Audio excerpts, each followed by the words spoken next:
Hello, my name's Dave Smith. I'm a news photographer here at Fox 19. I've been doing this 35 or so years. And one of the things I love about this job is you never know what kind of adventure you're going to go on when you come to work.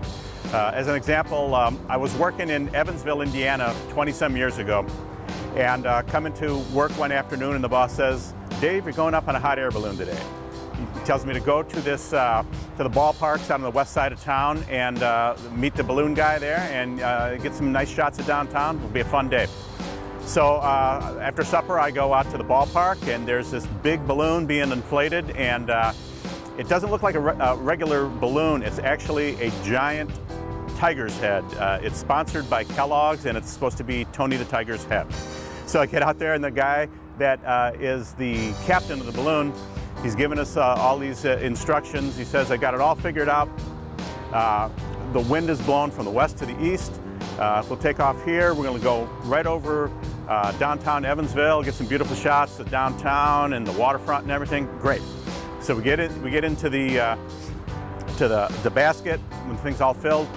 He hits the gas, and we start going up. And almost as soon as we get up to maybe 100 feet, 200 feet, the wind dies. There's no wind at all, and we're just sitting there. And instead of going east, we're actually going north, very, very slowly, maybe half a mile an hour.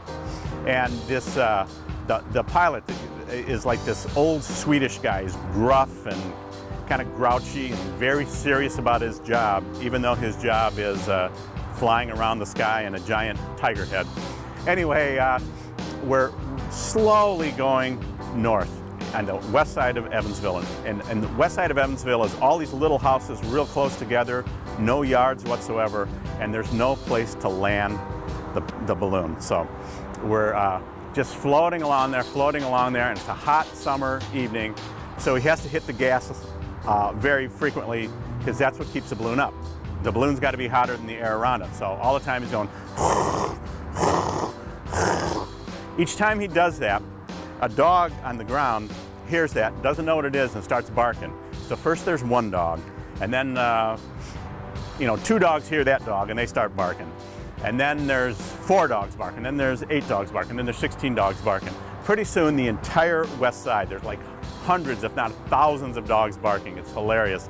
Every time he stops with the and all you can hear is dogs. It's on tape, it's hilarious. Anyway, the sun's going down, we have no place to land, we're just crawling along the sky.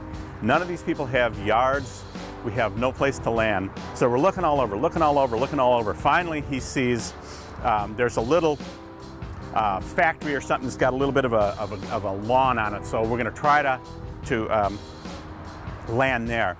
But he has his ground crew is trying to follow us, but now everybody on the ground is coming out of their houses. Traffic has stopped, people are standing in the streets, and so the truck can't get through.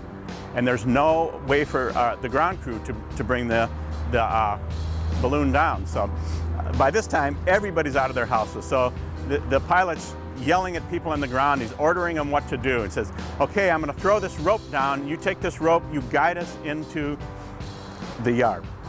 So the rope is supposed to be tied to the basket, and he's going to throw it down. They're gonna pull the balloon to safety. So he throws the rope over, and then discovers that it's not tied to the balloon. And then he says something. I assume it was a Swedish swear word. And then we got to get out of there. We can't land there. So we keep going, and it gets darker and darker and darker. And finally, it's almost midnight dark. And he finally finds a spot to land, and he doesn't have any rope, so he's ordering everybody down on the ground to just get the basket by their hands, and they finally ease it down, and we get down. And just a typical day in the job for a news photographer. I don't know how to end this.